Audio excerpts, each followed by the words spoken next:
very good evening to you and welcome to the second edition of Reparations Now for 2018. This program is brought to you compliments of Ministry of Social Cohesion, and it is only fitting that since the state banned Africans from practicing their culture in Guyana on the 2nd of April 1810, that the current government should participate in bringing to African people issues related to their culture. This program of Reparations Now has two interesting people. They are members of the CARICOM Reparations Commission. CARICOM Reparations Commission.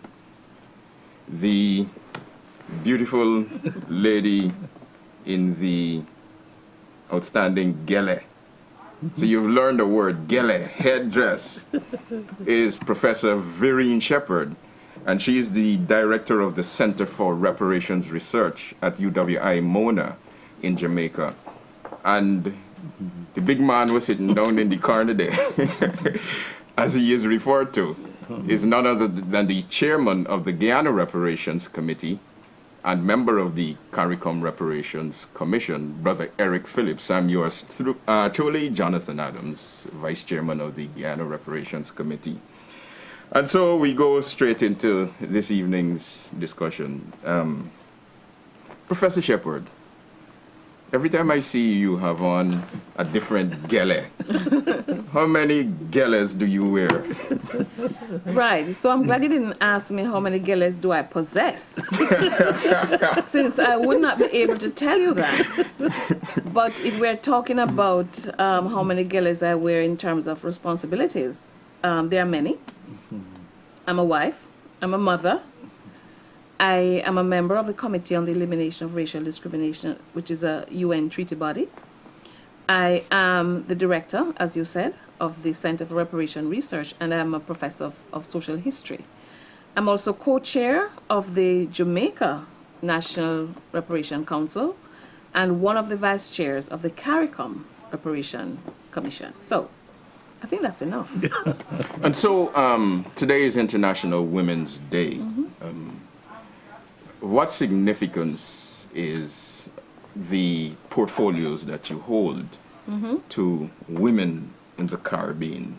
So I should mention that I am the immediate past director, university director, of the Institute for Gender and Development Studies.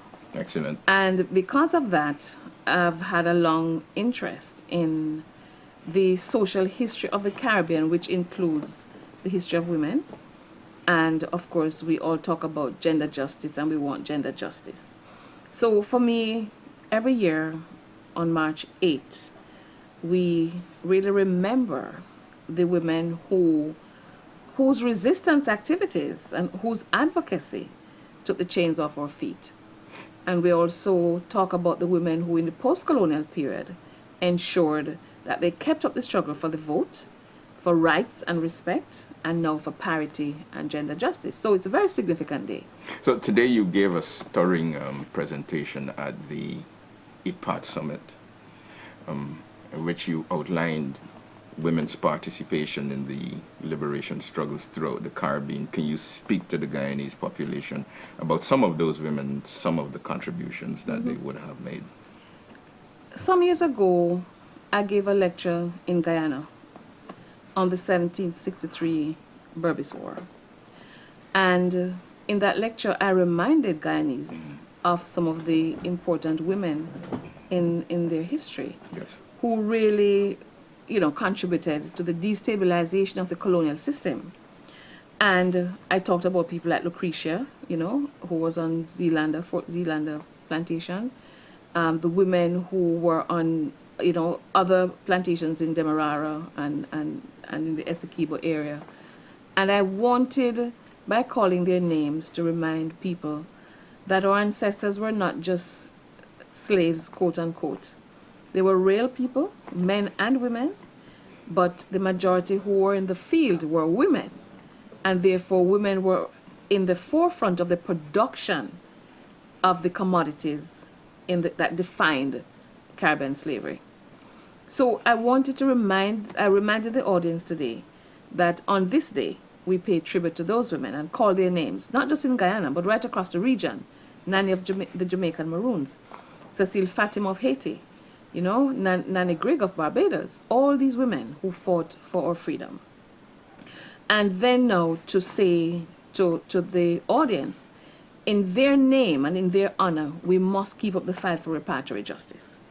And I walk through the rationale for the movement as well as those who are our detractors from the struggle. So in essence, that was it. Did you mention that you were a past chair of the UN working group? No. Yes, I didn't mention that tonight, but that's another gele. That's another gele. So could you tell us something, because we are into the International Decade, Absolutely. And in fact that's the reason why you're here. Yes. Could you tell us something about that gele that you wore then? That's right. And how years. it is manifesting today? That's right, yes. So in 2010, when unfortunately the Vice Chancellor of the University of the West Indies, Rex Dentlifer, died, I was asked by my government to take over that mantle. Well, it's not a gele that he was wearing, but to assume that mantle because he was a member of the working group of experts on people of African descent. And so I assumed that portfolio in 2010. And then I was re-elected in my own right, or reappointed in my own right. So I was there for 6 years. That's the limit of one's mandate on the working group. And I was chair for 2 years. And I happened to be chair during the period when we were into the International Year for People of African Descent. And then it was my responsibility to actually draft in a collective way the program of, we had called it first the program of action for the International Decade. But afterwards, it became the program of activities. The content didn't change all that much anyway. So I'm very proud to have helped to pilot that. So people of Guyana, what we have here with us, or who we have here with us, is the woman who has been instrumental in getting us this International Decade, which you would have seen on television. And I will ask a controversial question, if even just to stir up discussion. All right. No, I'm afraid. You're doing enough thing. Yes. You know, in Guyanese, that's Guyanese, so you're involved in lots of things. Enough thing. Jamaicans know enough too. Oh yeah, enough too. Enough. Yeah. And you seem to be operating in a realm that is dominated by men. How is it for you as a female, a woman, operating in this way, in this arena? Well, I'm not intimidated or daunted by that because I have the example of my ancestors to follow. And as I told you, even though the majority of those who were kidnapped and taken to this part of the world were not female, the work they did and the activism in which they were involved have always inspired me. Yes. And I must say that I know that patriarchy is alive and well. I know that, that ideology is in the Caribbean and it serves to oppress women. But I must say I've always, for the most part, I've worked in spaces where men understand that they have to give respect for women. And in the UN space, we believe in parity. So you wouldn't find that the UN people exercising any kind of dominance over the women who are on committees or anything like that. These are educated men who understand gender justice and parity. And they wouldn't be working on these committees if they were otherwise. And the UN believes in equity.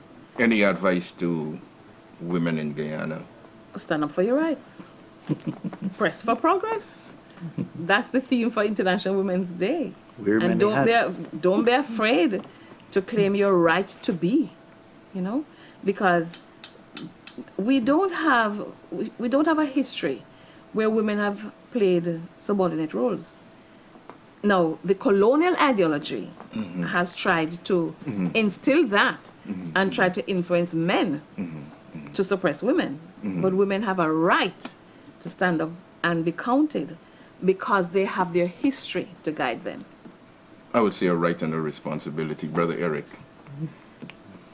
Yes, every time I am in the audience or in the presence of Sister Verene Shepherd, I learned so much.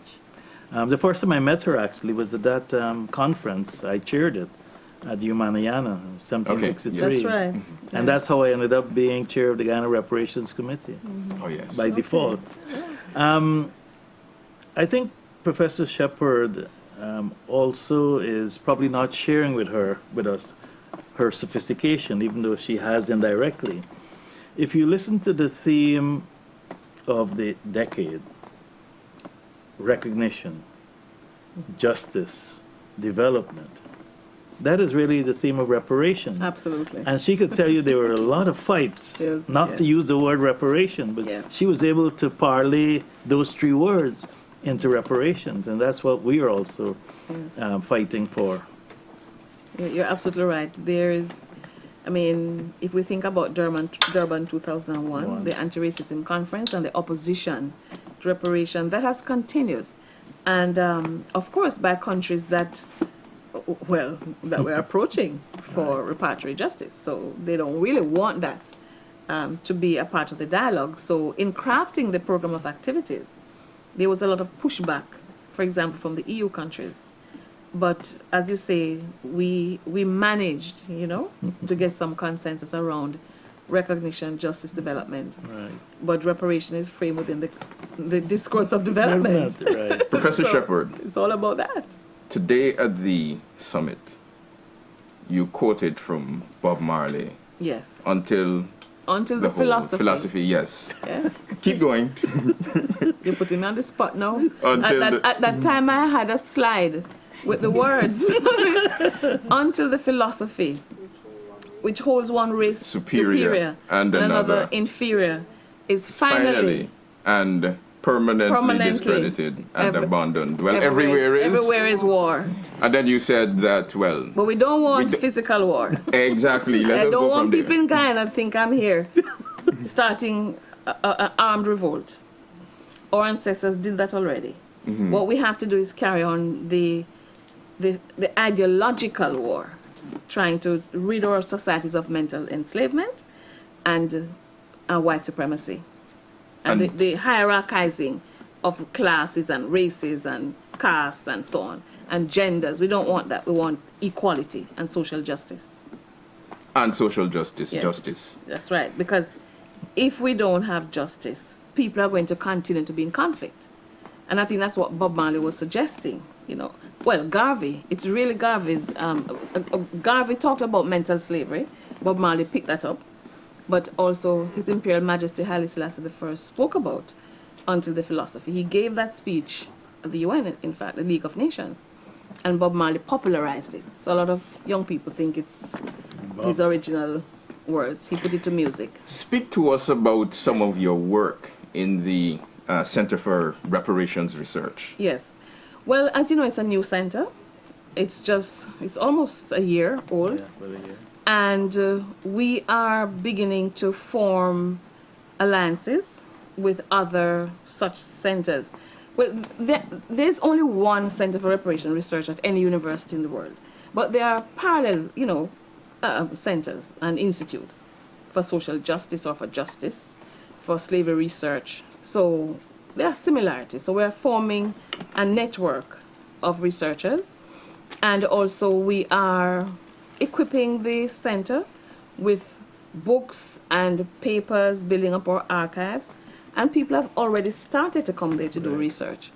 And next week, on the 14th of March, we are going to receive the Dudley Thompson papers. Right. Now, Yes. Ambassador Dudley Thompson was a warrior for reparation and Pan-Africanism.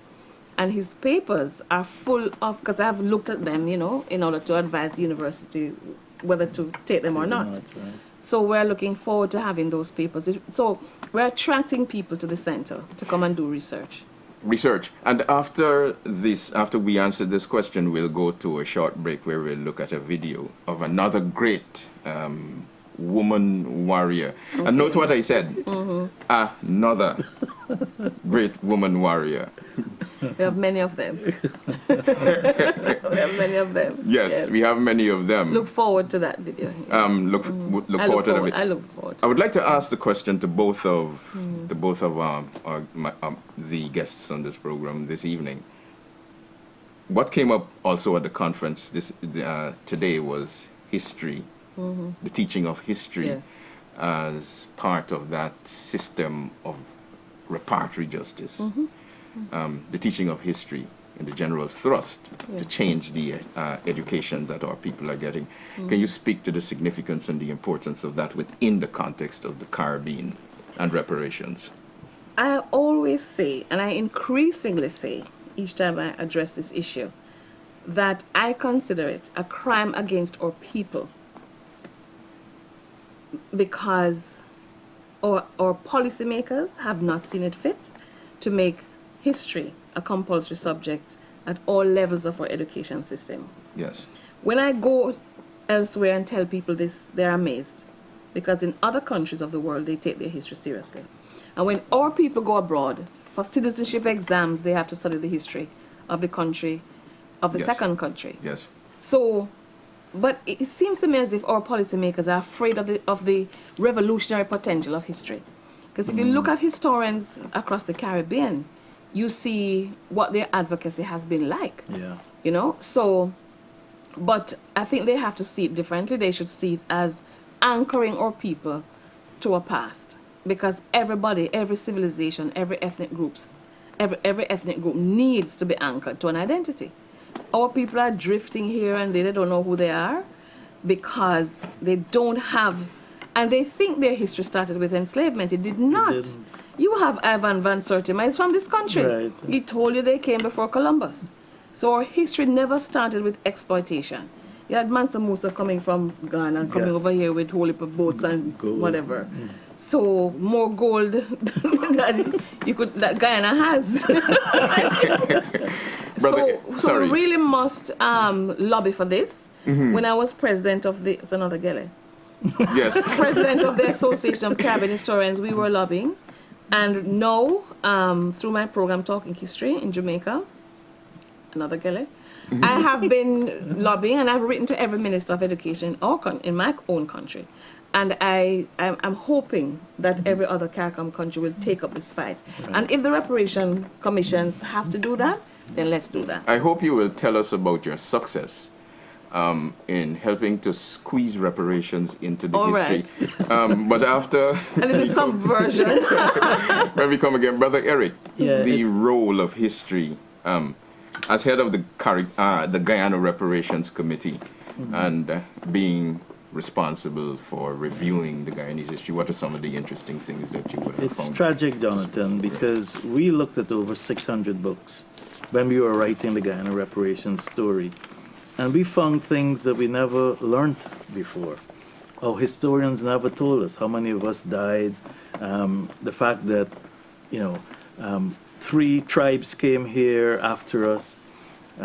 So, as Sister Shepherd is saying, we have no grounding. And I think part of it is the political system doesn't want us to know history. And so everybody has a narrative, a different narrative. In Guyana, we have 6 narratives. And so there is no true understanding of what Africans did. We're looked upon as if we were slaves, but we don't look beyond that. Slavery was a 400-year window, and we've been here for thousands of years. We don't look at our science. I mean, I keep telling our young people, look at the pyramids. Look at Pythagoras claimed pi, but pi was in the pyramids. Look at the great architecture. Look at Timbuktu. But more importantly, stop running from yourself. I mean, because we don't know our history, we want to be white. And you have that very novel way of saying how we run from our history. Right. Somebody asked me, why is it important to talk for reparations? Why do you want to be black? And it's an interesting question because they say to you, black culture is dying, African culture is dying. How can African culture be dying and I'm African? I'm living history. That's right.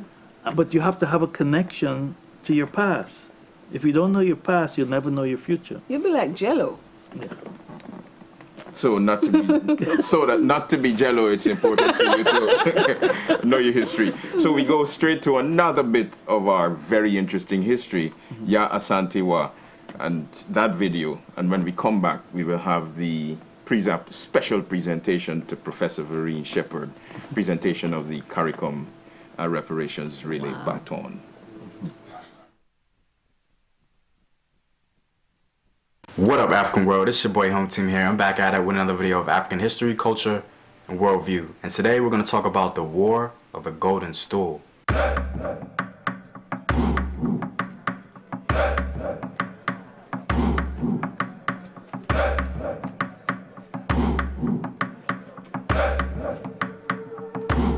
The Golden Stool is the most powerful symbol concerning the origin of the Ashanti people. It literally represents everything it means to be an Ashanti, and the protection of the stool was of utmost importance to the Ashanti people. The origin of this divine stool goes as follows.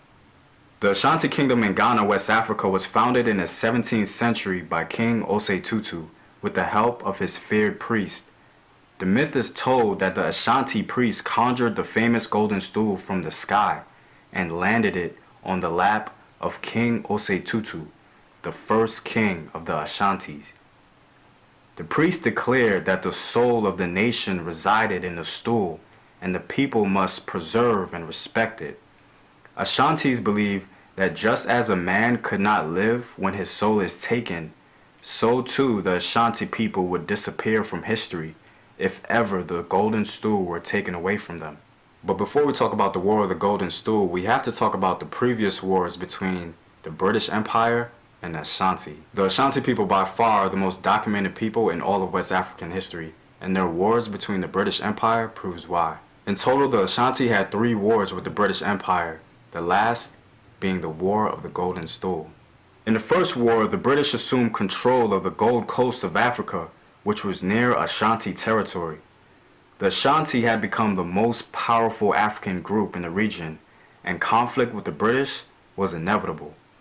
The first British governor, Sir Charles McCarthy, arrived in Cape Coast Castle in 1822. Previously, the Ashanti captured an African sergeant working for the British and executed him. McCarthy led an expedition of British and African forces, the Fante people, who were one of the biggest rivals to the Ashanti. War struck, and the Ashanti proved to be a powerful force, and the British began to fight desperately, but the Ashanti overwhelmed them. McCarthy, being wounded, knew that if he was captured by the Ashanti, he would be tortured, so he shot himself instead. The Ashanti beheaded McCarthy, and then, ironically, out of respect for McCarthy's bravery, cut out his heart and ate it, according to some reports. McCarthy's skull was used years after in Ashanti ceremonies. This resounding defeat pretty much upset the British, and their attempts to retaliate garnered no results, largely due to disease. In the Second Ashanti-British War, the Ashanti decided to flex their muscles again throughout the region, demanding that the British pay tribute to them for being on the coast, as the Dutch had done for years. Pretty much the Ashanti tried to make the British some sort of hybrid vassal to them like the Dutch. The British, of course, said no. The Ashanti, probably riled up from their success in the First War, marched to the coast to fight the British. Before reaching the coast, the Ashanti pretty much ran through all the other African ethnic groups just to reach the British. The British, aware of Ashanti advance, went out to meet the Ashanti and successfully halted their advance. The British, however, were pretty cautious concerning their next move, as the popular narrative of the time was that the Gold Coast was, and I quote, the white man's grave. But the British planned well, and Colonel Garnet Wolseley, with a large contingent of Nigerian and local African forces, marched on the Ashanti. Colonel Wolseley recruited local spies and other tactics to bring down the Ashanti. His planning was second to none. He was even aware of the habits of Ashanti battle formations. One of the most important things Waseli was able to do was to destroy the idea of Ashanti invincibility. All Ashanti attempts at negotiations were disregarded. Waseli led 2,500 British troops and several thousand West Indian and African troops to Kumasi. The capital was briefly occupied. The British were impressed by the size of the palace and the scope of its contents, including rows of books in many languages. The British and their African allies, largely Nigerians and local Ghanaians, suffered considerable casualties in the war, losing numerous soldiers and high-ranking army officials. But in the end, the combination of British and local firepower was too much to overcome for the Ashanti. The king of the Ashanti signed a treaty in July 1874 to end the war, in which he was to pay for damages for the wars and to open trade between the two groups. Some British accounts pay tribute to the hard-fighting Ashanti during battle, particularly the tactical insight of their commander, Amankwatia. The great chief Amankwatia was among the killed. Admirable skill was shown in the position selected by Amankwatia, and the determination and generalship he displayed in defense fully bore out his great reputation as an able tactician and gallant soldier. Now, in the third and final conflict between the British and Ashanti forces, we get to one of the most famous wars between European and African forces, the War of the Golden Stool. So pretty much the British were eager to finally subjugate the Ashanti once and for all, because they were pretty much the only legitimate threat in the region. Obviously, the Ashanti turned down an unofficial offer to be a British protectorate. The king of the Ashanti refused to pay the tribute that was designated in the treaty, and he was arrested and exiled. The Ashanti revolted against the British rule in the region, especially when it came to taxation. So British Governor Frederick Hodgson paid a visit to the Ashanti. Hodgson advanced toward Kumasi with a small force of British soldiers and local levies, arriving on the 25th of March, 1900. After ascending a platform, he made a speech to the assembled Ashanti leaders. The speech, or the closest surviving account that comes through an Ashanti translator, reportedly said, "Your king Prempa is in exile and will not return to Ashanti. His power and authority will be taken over by the representative of the Queen of Britain. The terms of the 1874 peace treaty of Formena, which required you to pay the cost of the 1874 war, has not been forgotten. You have to pay with interest the sum of 160,000 pounds a year. Then there is the matter of the golden stool of Ashanti. The queen is entitled to the stool. She must receive it. Where is the golden stool? I am the representative of the paramount power. Why have you regulated me to this ordinary chair? Why did you not take the opportunity of my coming to Kumasi to bring the golden stool for me to sit upon? However, you may be quite sure that though the government has not received the golden stool at his hands, it will rule over you with the same impartiality and fairness as if you had produced it." So his words, as you can imagine, was pretty much blasphemy to the Ashanti. The suggestion that a foreigner should have access to the golden stool of the Ashanti people, the very symbol of Ashanti statehood and power for the living, the dead, and even the unborn, was insufferable for all Ashanti people. Almost immediately, the queen mother within the Ashanti kingdom, Ya Asantewa, discontent with the cautious attitude of Ashanti leaders in a meeting, made perhaps one of the most legendary speeches in recorded West African history. She said, and I quote, "Now I see that some of you fear to go forward to fight for our king. If it was in the brave days of Ose Tutu, Okomfo Enoke, and Opoku Ware, chiefs would not sit down to see their king to be taken away without firing a shot. No European could have dared speak to the chiefs of Asante in the way the governor spoke to you this morning. Is it true that the bravery of Asante is no more? I cannot believe it. It cannot be. I must say this. If you, the men of Asante, will not go forward, then we will. We, the women, will. I shall call upon my fellow women. We will fight. We will fight till the last of us falls in the battlefields. Immediately, Ya Asantewaa collected men to form a force with which to attack the British and retrieve the exiled king. The enraged populace produced a large number of volunteers. As Hogson's deputy, Captain Cecile Armitage, searched for the stool, his force was surrounded and ambushed, only a sudden rainstorm allowing the survivors to retreat to the British offices in Kumasi. The officers were then fortified into a small stockade that housed 18 Europeans, dozens of mixed-race colonial administrators, and 500 Nigerian Hausas with 6 small field guns and 4 Maxim guns. Only Mr. Hodgson, his wife, and 100 Nigerian Hausas narrowly escaped death. Using a force led by Yoruba warriors from Nigeria, serving in the frontier force, James Wilcox drove in 4 heavily guarded stockades, finally relieving the fort on the evening of the 15th, when the inhabitants were just 2 days away from surrender. The British, alongside their African allies, were able to annex Kumasi. Strangely enough, this wasn't enough to completely subjugate the Ashanti, as the Ashanti largely ignored British rule and retained its de facto independence and maintained the sanctity of their proudest symbol, the golden stool, which was the reason for the war in the first place. The British never did capture the golden stool. It wasn't until Ghana's independence that the Ashanti became fully part of a larger independent African state, and Ya Asantewaa became a powerful symbol of overall Ghanaian strength.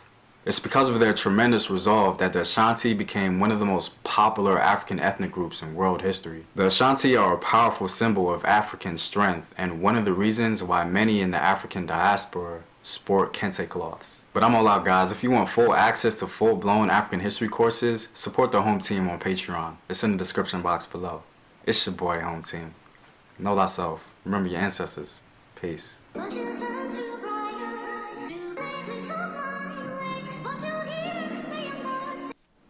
Absolutely fascinating story. And I'm wondering how is it we cannot engage in a discussion on some of the issues and facts raised in this presentation. But before we go to that, the reparations youth relay baton. There was that youth relay, which is still currently being run throughout the Caribbean. And so I don't know which one of our guests will speak to this baton before we hand it over. A special gift from the people, from a woman of Guyana to a woman of Jamaica. Wow. Oh. Well, this is the replica of the original that came from Barbados. Yeah. Because the relay and rally did start in Barbados. And in Guyana here, we've reproduced several replicas.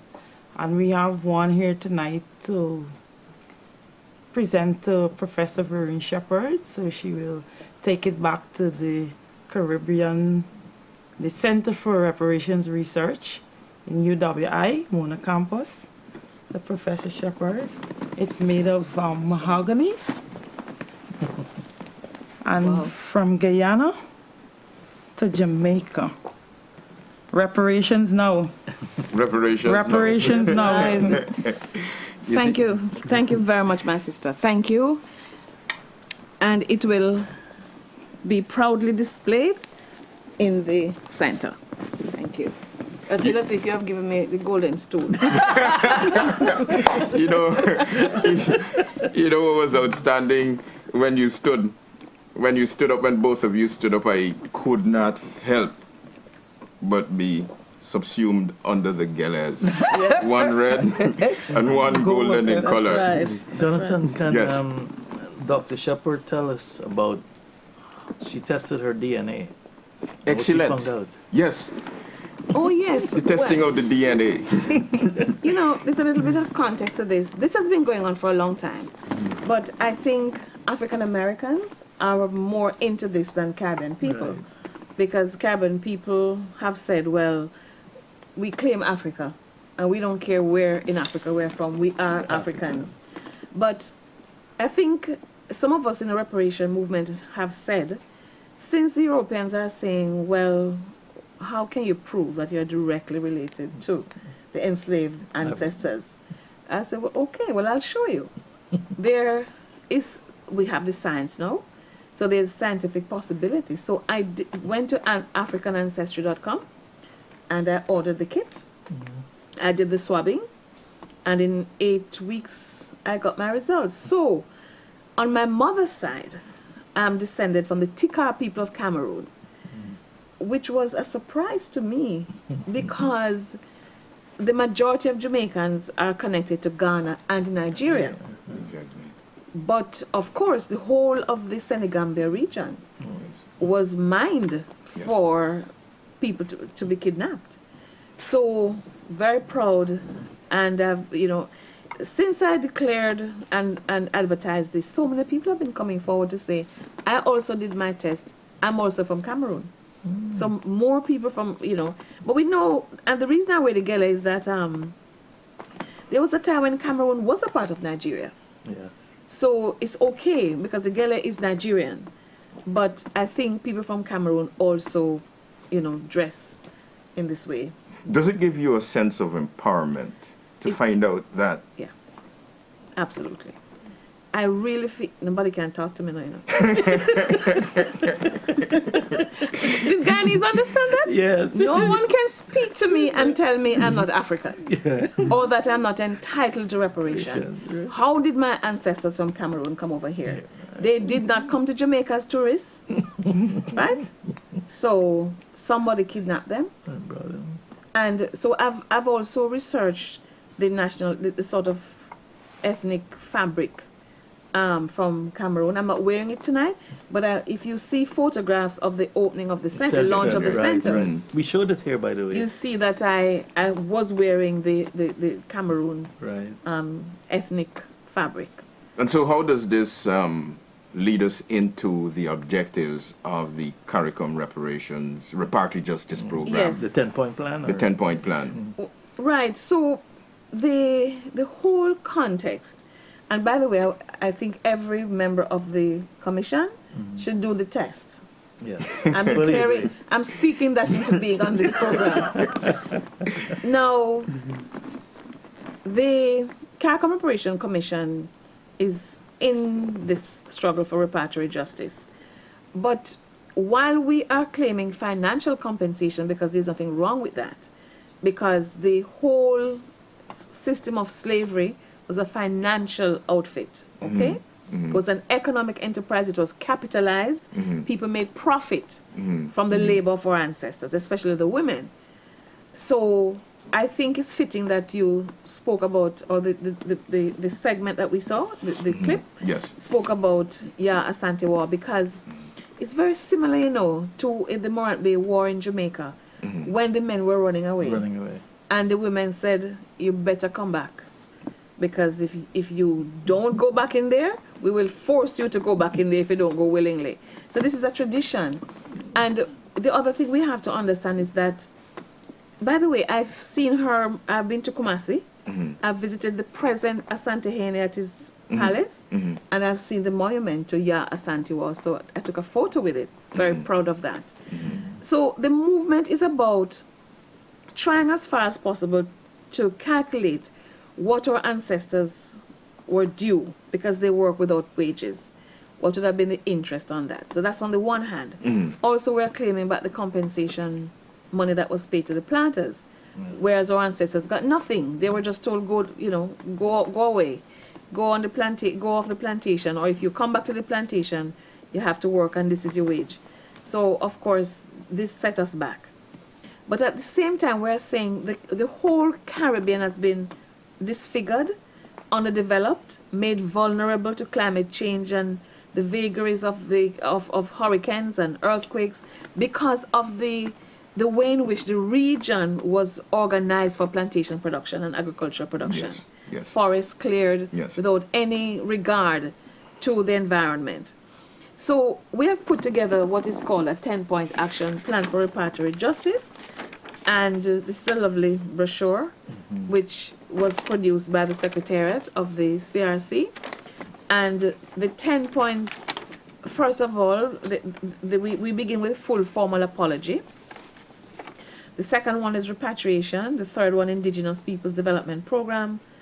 The fourth one, cultural institutions. The fifth one, public health crisis, addressing the public health crisis. Illiteracy eradication, which is a program about education. And an African knowledge program, that is, we lack knowledge about our origins. And we're saying that the curriculum needs to be changed to anchor us to an identity. So that's number 7. Number 8, psychological rehabilitation, because it is proven that trauma was involved and that even today there's a legacy of psychological harm because of the 300 and odd years of brutality, and also being told you're inferior. Yes. You know, nothing black, no good. All Yes. these things have come down to harm our people. Those who are bleaching are suffering from that psychological harm. So, and there are historians and psychologists talking in terms of the post-slavery traumatic syndrome. Yes. And then the 9th one is technology transfer, and the number 10 is debt cancellation. I mean, I think it's really ridiculous to be saying that we owe anything, you know. And if Europeans say, well, let's calculate how much we have given you in overseas development aid or grants since your independence, well, we will say, okay, let's sit at the table. You take out your calculator and say how much you have given us, and we will calculate for 300 years what you owe us. Professor Shepherd, you head the research center, Yes. and you came up with a very interesting finding, and you had a press conference on it last Oh, week. yes. Speak to us about the significance of that Well, in terms of the whole. Before I address that, though, let me just explain why apology is here. Because there are people who are saying, Anthony B., you don't have to say you're sorry when the damage already done. But the thing is, and many of these states have said they regret. What apology does, apology takes responsibility for what you did, you commit to non-repetition, and you commit to repair. That's why a full formal apology is necessary. And Europeans must apologize. They should apologize. I can't, obviously force them, but they should apologize. Yes. It's a decent thing to do, and you harm people. And we are talking about repatriation because people were kidnapped from the country. They need to go back, if they want. Yes. I know many people on this side don't want to even go to Africa because they have bought into the stereotype. Yeah. Look, I was born in a little district in St. Mary, Jamaica called Africa. No, that's not what's on my father's title. It's called Hopewell. But because of the stereotype and the racism and the classism, Okay. they It call was the called district Africa because, no light, no water, running water. You walk barefoot to school, blah, blah, blah, right? Here they tell us you come from Timbuktu, but they never realized Timbuktu It's a real place, exactly. So that's why we need an African knowledge program. And in terms of the public health crisis, we do need to address the hypertension in the region because black people have the highest rate of type 2 diabetes and hypertension because of the centuries of salt meat that they served our ancestors. And it's come down intergenerationally to harm us. genetically, yeah. Yes. And then, in terms of education, we have structural discrimination in our education system. We need to get rid of that. But one of the reasons the repatriate justice program is important is that what we're saying is that we need more schools. In order to have true equity, you need parity in the education system. You need more schools. You need everyone to go to school and go as far as possible. Right now, our governments have been struggling since independence to lift the people of the Caribbean. But there was no Marshall Plan for the Caribbean. There was no settlement at the moment of emancipation for us or at independence. We are doing now in the CARICOM reparation movement and in the general reparation movement, because we cannot pretend that we are Columbus, you know, quote unquote. Rastafari has been in this movement for so long. Hail up Rastafari, Right, Jah right. Rastafari. Absolutely. Enslaved people were in this struggle, okay? In the post-slavery period, women and men were in this struggle. We're simply carrying on. But our governments should have called for this as a settlement at the moment of independence. They did not. So this is a development program, and I think that we should get on board. While we talk about money, we should get on board. Now, the money issue is that on the 9th of February, a tweet was put out by Her Majesty's Treasury saying that, did you know that in 2015, Britons helped to end the slave trade, which is not so. They don't know the history. Because the compensation money that was paid to planters, and did you hear today that Guyana got most of the money? Meaning the single largest payout. Yeah. Jamaica got the Per most capita. because of the number of enslaved people, because it was worked out according to Yes. the number of enslaved people. 51 Yes. pounds But versus 17. Exactly, but even though you didn't have as many enslaved nearly Africans, 3,000. the You were right single, up there. the single payout, the single largest Large payout payout. went to the Magarel, Yeah. and then Yes. Gladstone. Gladstone. Yes. So the tweet was kind of wrong in the sense that Britons did not end the slave trade. What they were talking about is that the compensation money The that was 20 paid to million. the 20 million was only paid off in 2015. Can you imagine? So we had a press conference. 1838 to 2015. That's right. And the significance of And they that. recapitalized Yes. the loan. Loan. Therefore, many people took out government bonds to help to pay off this debt, including our own black people in the UK through Yes. their taxes. Yes. So black people paid twice Yeah. for this compensation that the planters got. And those people who got the money from the planters from Guyana, they never used the money to plow back into Guyana. So Guyana was poor while Britain got rich off the backs of our ancestors. But how does this affect the remoteness argument that we would like to argue? Oh, there's a long time ago, forget Not nothing. just some of us. Former Prime Minister David Cameron came in 2015, the very year apparently that the thing was paid off, to tell us that forget about it and move on, it's too long in the past. No, it is not.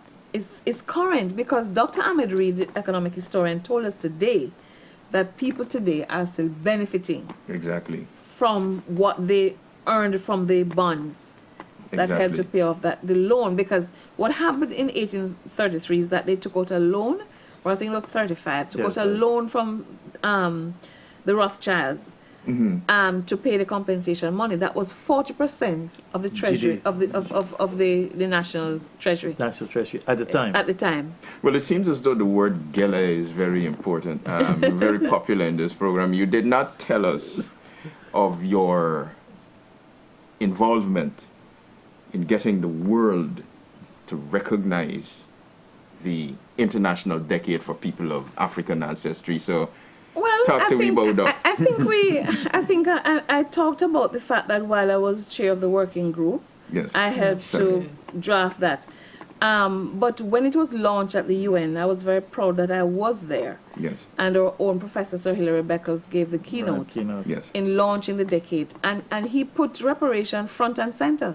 So even if people were skirting around reparation in the decade document using recognition, justice, development, he called on all European states who capitalized the trafficking to live up to their responsibilities. It was a very powerful speech that he gave. And so the program of activities that we have now speak to various issues that we should address. We should address education. It speaks to history education. You know, I wasn't going to be involved in something and not put history education in. It speaks to justice, meaning we should look about racial profiling, because because in many countries, men, especially men of African descent, are more likely to be stopped They have this stop and search. They have racial profiling. So the decade is broken down. So under justice, you have certain issues that address justice of people of African descent, because everyone agrees that people of African descent are among the most marginalized people in the world. They're the most vulnerable. They are the most subject to discrimination. So the committee I'm on also has an interest in helping to push the decade through, to implement the decade.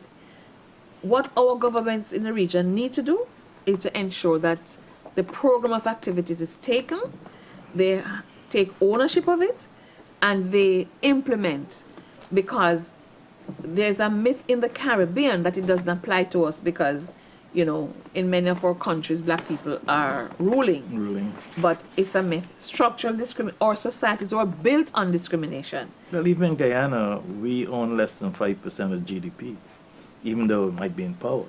Without economic power, there's no freedom. And have virtually no control over the supply of money. Right. And the circulation of And money. we can't invest in oil because we don't have the capital and all the other networks that others got through empowerment. Yes. So that reparations effectively in Guyana should be aimed at bringing about equality of opportunities in all of those areas. Professor Shepard, and also to Brother Eric, what is the position with the quote-unquote claim? Where is the process at the moment? There's a letter. You are right in the mouth of CARICOM, so I'll leave that to you. No, letters were written to the heads of states. They've responded, and there's a second round of letters being prepared. But By the Center for Reparations Research. right. We're drafting them right now. Right. Second round. Okay. But we're looking at diplomatic initiatives. It's a holistic approach to these European governments. Ultimately, if that doesn't work, we're looking at the ICJ on the 3rd. But we'd rather the governments come and sit down and have a mature dialogue with us. They apologize for the wrongs, and because it's a development issue. So Hillary Beckers basically said that we're in crisis, and without reparations, the Caribbean is at risk. Regardless of what we look, we don't have technology, because there is no technology here. And this is a technological world. So there are men and women in the Caribbean, for the benefit of those who do not believe that this is taking place, who have engaged the leaders of Europe, Yeah. and saying, listen, you got to correct this developmental crisis. Yes. That And this you... Gela is writing it right now. Yes. Let me just say something else Yes. too.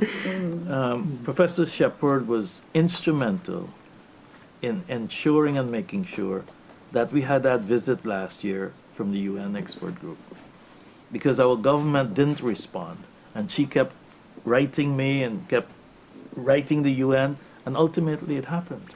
We must congratulate her for her, because it was an incredible 4 days where we were able to share our experiences and to actually put in writing what's been happening here. And on that note, I saw Professor Shepard. She was about to say something. We'll wrap up on this statement. Okay. Well, I was just saying that the people of the Caribbean should be insulted, and they should be outraged that European governments have not addressed the claims or even the suggestions and the requests in the letters that we wrote. And I know some people are saying, well, why are you writing again? But this is a diplomatic way that our governments have chosen, and we have to carry out the requests of our governments.